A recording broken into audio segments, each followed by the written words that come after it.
اور سورہ بقرہ میں دلیل ہے، تو یہ بھی بات صحیح ہوگی۔ پھر مولانا حسین علی الوانی رحمہ اللہ تعالی فرمایا کرتے تھے کہ ہر سورت کے آخر میں مسئلہ توحید بیان ہوتا ہے۔ اگر کوئی سوال کرے کہ استاد جی سورہ فاتحہ کے آخر میں مسئلہ توحید کیسے بیان ہے، تو بالکل اس کے آخر میں بھی سورہ فاتحہ کے آخر میں بھی مسئلہ توحید بیان ہے۔ کیسے؟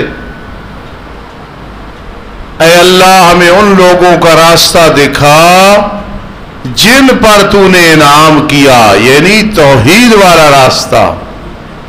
پھر تاکید کے طور پہ نہ ان لوگوں کا راستہ جن پر تیرا غضب ہوا اور گمراہ ہوئے۔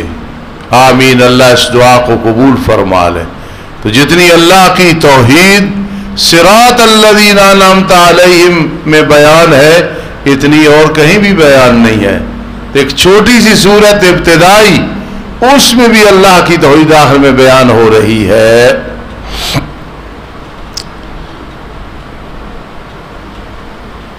الف لام میم یہ حروف مقطعات ہے، ان کے معنی اللہ کے سوا کوئی نہیں جانتا۔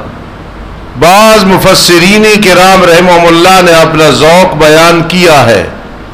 الف سے مراد اللہ، لام سے مراد جبرائیل امین، اور میم سے مراد محمد الرسول اللہ صلی اللہ علیہ وسلم۔ اللہ نازل کرنے والا، جبرائیل امین لانے والے، رحمت دو عالم صلی اللہ علیہ وسلم پہ نازل کی گئی یہ کتاب، لیکن وہ اپنا ذوق بیان کرتے ہیں، پھر آخر میں کہہ دیتے ہیں اللہ عالم بمرادہ، اللہ ہی زیادہ جانتا ہے اس کی مراد۔ پھر اس پہ بڑی لمبی چوڑی بات ہے کہ نبی اکرم صلی اللہ تعالی علیہ وسلم کو ان کے معانی کا پتہ تھا۔ صحیح بات یہ ہے کہ ان کے معانی کا میرے آقا کو پتہ نہیں تھا۔ کیوں؟ وما هو علی الغیب بضنین، آپ کو جس بات کا علم تھا امت کو بتا دی۔ عثمان امت کو بات بتا دی، اس لیے ان معانی کا علم اللہ کے سوا کسی کو نہیں ہے۔ ذالک الکتاب لا ریب فیہ، یہ کتاب اس میں کوئی شک و شبہ نہیں ہے۔ پہلی بات یہ ہے کہ مولانا سوال پیدا ہوتا ہے، ذالک اس میں اشارہ ہے، بعید کے لیے ہوتا ہے، جو دور ہو اسے ذالک، قریب ہو تو ھذا، تو یہاں ھذا الکتاب کیوں نہیں آیا ہے؟ تو اس کا جواب یہ ہے کہ ذالک اہتمام بالشان کے لیے ہے۔ ایک آدمی سامنے بیٹھا ہو، آدمی تو نہیں کرتا۔ حاجی کبیر صاحب ہمارے بزرگ بیٹھے ہیں ہمارے سامنے، تو ہم تو نہیں کریں گے، بزرگوں کی یہ بات ہے۔ کوئی استاد بیٹھے، بزرگ کی یہ بات ہے۔ تو قرآن مجید اہتمام بالشان کے طور پہ ذالک اس میں اشارہ دور والا استعمال کر رہا ہے، ھذا نہیں فرمایا۔ ذالک الکتاب، یہ کتاب، بات آپ نے دیکھ لی۔ لا ریب فیہ، اس میں کوئی شک و شبہ نہیں ہے، کوئی شک نہیں ہے۔ سوال پیدا ہوتا ہے کہ شک کرنے والے تو بڑے ہیں، لا ریب فیہ، اور ادھر نفی آئی ہے لا ریب فیہ۔ علم معانی کا قانون ہے، بعض اوقات انکار کو غیر انکار کی جگہ رکھا جاتا ہے۔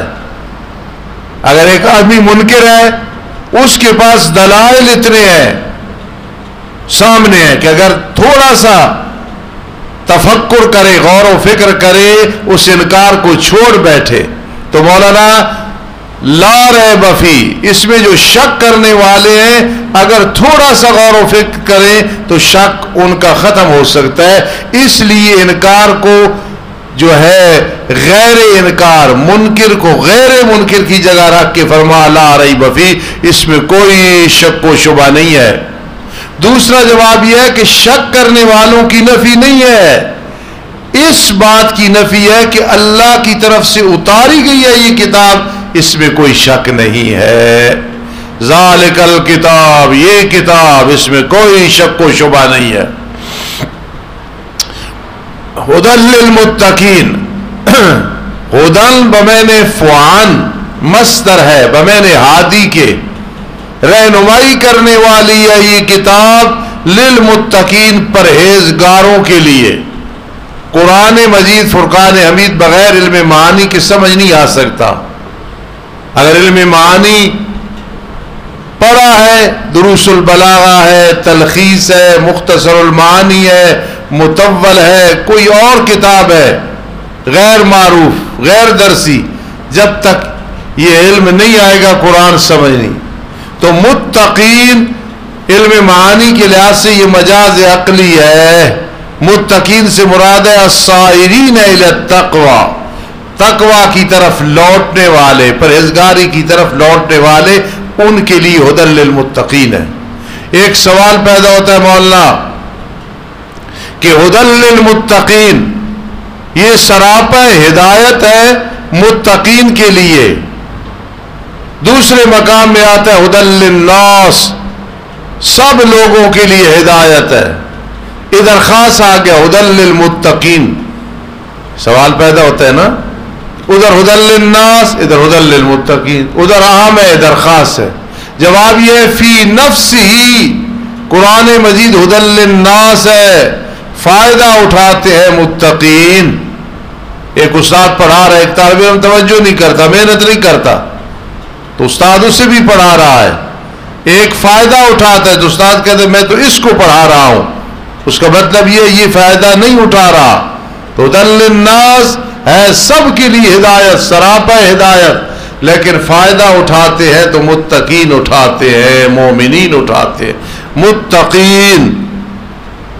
متقین کی 5 صفات کا ذکر ہے.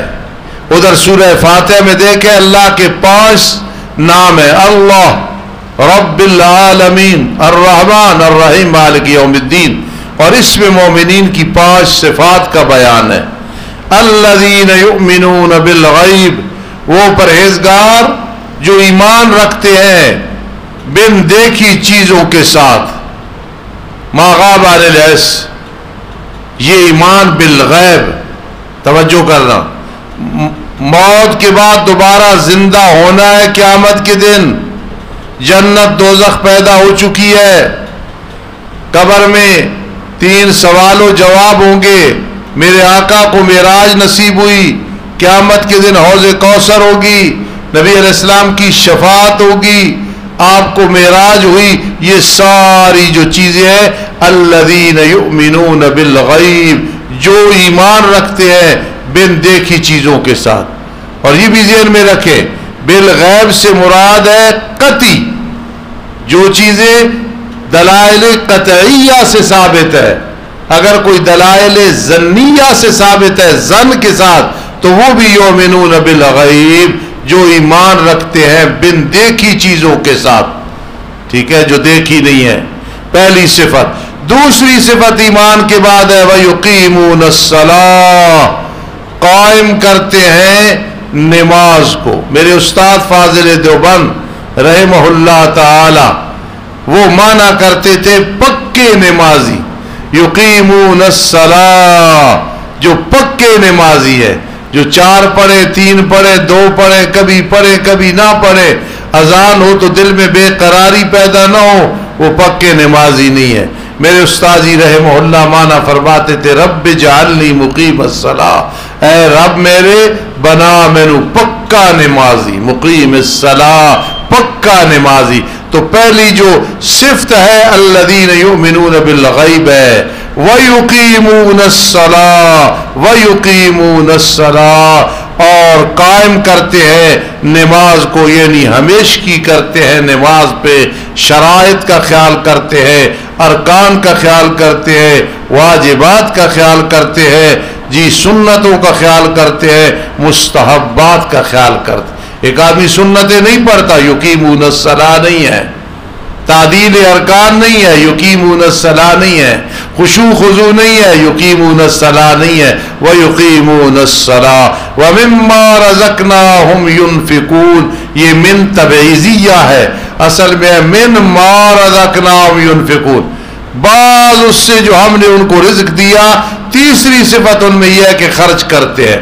بعض مفسرین کرام رحمہ اللہ فرماتے ہیں زکوٰۃ کا ذکر ہے، لیکن صحیح بات یہ ہے زکوٰۃ ہو، عشر ہو، کوئی بھی نفلی خرچ ہو، فرض ہو، واجبی ہو، سب آیا وَمِمَّا رَزَقْنَاهُمْ يُنْفِقُونَ. جو بھی خرچ کرتے ہیں، فرض ہے، واجب ہے، مستحب ہے جی، تو وہ وَمِمَّا رَزَقْنَاهُمْ يُنْفِقُونَ آتا ہے. ایک خرچ ہوتا ہے دفع شر کے لیے. آخری بات سنو، میرے استاد مولانا رسول اللہ خان راشد حفظ اللہ فرماتے ہیں کہ میرے والد صاحب، یعنی ان کے والد صاحب حاجی امان اللہ رحمہ اللہ تعالی، مولانا امان اللہ، ایک شادی میں گئے، وہاں کوئی بھانڈ آ گئے جو کہ وہ اپنا تماشا کرنے کے لیے، شیطانی کام کرنے کے لیے آتے ہیں. تو علماء بیٹھے تھے، تو انہوں نے 20 روپے انہیں دے دیے. تو علماء نے اعتراض کیا کہ 20 روپے دینے کی انہیں کیا ضرورت ہے بھنڈوں کو. تو وہ عالم تھے، حضرت شیخ القرآن کے شاگرد تھے مولانا رسول اللہ خان راشد کے والد صاحب رحمہ اللہ. انہوں نے فرمایا یہ میں نے خرچ کیا ہے دفع شر کے لیے، 20 روپے دیا، اب یہ بکواس نہیں کریں گے، ورنہ یہ علماء کے بارے میں بھی یہاں مذاق کرتے اور تماشے میں انہیں لے آتے، یہ منہ پھٹ ہوتے ہیں. تو بعض اوقات خرچ کرنا دفع شر کے لیے بھی ہوتا ہے. جیسے حدیث میں آیا مولا یکرم الرجل مخافۃ شرہ، بعض اوقات ایک انسان کی عزت کی جاتی ہے دل سے نہیں، اس کی شر سے بچنے کے لیے اللہ اس کی شر سے بچا لے. ہاں قضا بعض اوقات خرچ کرنا ہوتا ہے دفع شر کے لیے. تو مما رزقناہم ینفقون، اور اس چیز سے جو ہم نے ان کو رزق دیا خرچ کرتے ہیں. انشاءاللہ نماز کے بعد بھائی ربنا تقبل منا. اعوذ باللہ من الشیطان الرجیم، بسم اللہ الرحمن الرحیم. یہ ساتھی نے بھائی رکا بھیجا ہے، آج وفاق المدارس کا رزلٹ متوقع ہے، دعا کی درخواست. توقع ہے کہ آج رزلٹ آؤٹ ہوگا. میں دعا کرتا ہوں آپ بھی دعا کریں، اللہ تمام بنون اور بنات کو کامیاب فرمائے، آمین ثم آمین. دوسرے نمبر پہ یہ جو میں نے ایک بات کی ہے، الذین یؤمنون بالغیب، کہ ایمان رکھتے ہیں بن دیکھی چیزوں کے ساتھ. بعض مفسرین کرام فرماتے ہیں کہ غیب سے مراد دل ہے. اب معنی کریں گے جو ایمان رکھتے ہیں، تصدیق کرتے ہیں دل کے ساتھ، منافقوں کی طرح نہیں کہ زبان کے ساتھ. یہ ترجمہ بھی ٹھیک ہے. دوسرے نمبر پہ دلائل قطعیہ، مثلا عذاب قبر دلائل قطعیہ سے ثابت ہے. قبر کا جنت کا باغ بننا دلائل قطعیہ سے ثابت ہے. برزخیہ قبر اور حشر و نشر، یہ ساری چیزیں، معراج النبی صلی اللہ علیہ وسلم. دلائل ظنیہ کے اگر کوئی مثال پوچھے تو مثلا یہ جو ایصال ثواب ہے، یعنی دلائل قطعیہ سے ثابت، اس کا منکر کافر ہو جاتا ہے. قیامت، حشر و نشر، سمجھ رہے ہو، پل صراط وغیرہ. اور دلائل ظنیہ کا منکر وہ بدعتی ہوتا ہے. اس لیے یؤمنون بالغیب میں دلائل قطعیہ سے جو ثابت ہے وہ بھی آ گیا، اور دلائل ظنیہ سے. مثال کے طور پہ ایصال ثواب ہے، ہم کرتے، ہمیں پورا یقین ہے، دلائل ظنیہ سے ثابت ہے. اور کتنے مسائل ہیں، یہ مقصد ہے جو قرآن سے ثابت نہیں، دلیل قطعی سے ثابت نہیں، وہ دلائل ظنیہ کہلاتے ہیں، اور ان کا انکار بدعت ہوتا ہے. تو الذین یؤمنون بالغیب، ہمیں اس ایصال ثواب پہ بھی یقین ہے. اور برزخ میں جو روح ہیں انہیں ایک جسم دی جاتی ہے اس جہان کے لحاظ سے، ابرار، اس جہان کے لحاظ سے، وہ بھی دلائل ظنیہ سے ہے، وہ بھی الذین یؤمنون بالغیب. اور جو بات ما ضعیف روایتوں سے ثابت ہے جی اس کا قرآن حدیث کی طرف رجوع کیا جائے گا.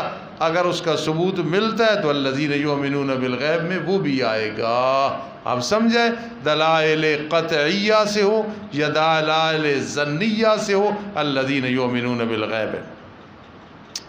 نماز سے پہلے ہم یہاں تک پہنچے تھے وَمِمَّا رَزَقْنَاهُمْ يُنْفِقُونَ.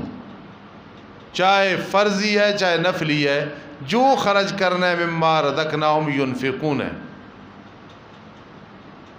تفسیر بیضامی میں ہے کہ مما رزقناہم ينفقون اس کا مطلب یہ ہے جو ہم نے ان کو علم دیا ہے اس کو آگے پڑھاتے ہیں اور خرچ کرتے ہیں. میں نے تصوف کے سبق میں ایک دفعہ پڑھایا تھا کہ جسے اللہ نے زیادہ انعام سے نوازا ہے وہ اس سے خرچ کرتا ہے اپنی طاقت کے مطابق. وَمَنْ قُدِرَ عَلَيْهِ رِزْقُهُ فَلْيُنْفِقْ مِمَّا آتَاهُ اللَّهُ. اسی طرح ہے نا جس کا علم کم ہے تو پھر بھی وہ پڑھائے گا اور سکھائے گا. تو مِمَّا رَزَقْنَاهُمْ يُنْفِقُونَ جو ہم نے ان کو معرفت دی ہے علم دیا ہے يُنْفِقُونَ وہ خرچ کرتے. تو یہ ہمارا مدرسین کا پڑھانا شیخ الحدیثوں کا پڑھانا شیخ التفسیر کا پڑھانا ماہر فنون کا پڑھانا ہم جیسے چھوٹے مولویوں کا پڑھانا سب وَمِمَّا رَزَقْنَاهُمْ يُنْفِقُونَ میں آتا ہے. اور چوتھی صفت ان میں یہ ہے وَالَّذِينَ يُؤْمِنُونَ بِمَا أُنزِلَ إِلَيْكَ اور وہ پرہیزگار جو ایمان رکھتے ہیں اس کتاب کے ساتھ جو آپ کی طرف اتاری گئی میرے لاڈلے پیغمبر مراد قرآن مقدس ہے اور ان کتابوں کے ساتھ جو آپ سے پہلے اتاری گئیں تورات انجیل زبور اور صحف وغیرہ. 4 صفتیں ہو گئی. اور 5ویں صفت کیا ہے یہ سمجھ لیے بما انزل الیک مطلوب مراد ہے وہی وما انزل من قبلک جو آپ سے پہلے کتابیں. اب عمل قرآن پہ کرنا ہے ایمان سب پہ رکھنا ہے کہ جو کتابیں اللہ کی طرف سے آئیں اور وہ برحق تھی.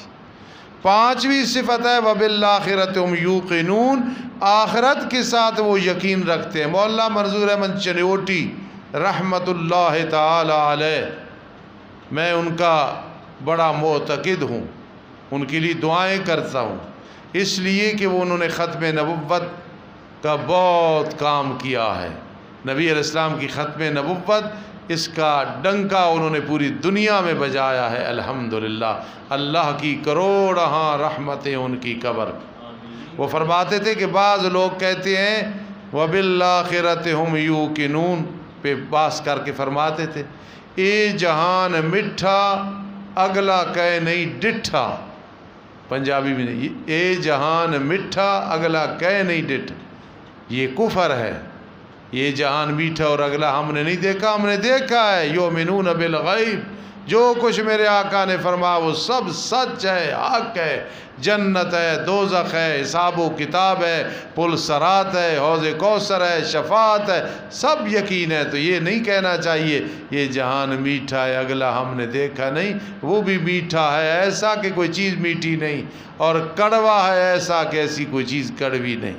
وَبِالْآخِرَةِ هُمْ يُوقِنُونَ اور آخرت کے ساتھ قیامت کے دن کے ساتھ حشر و نشر کے ساتھ وہ لوگ یقین رکھتے ہیں. یہ 5ویں صفت ہے.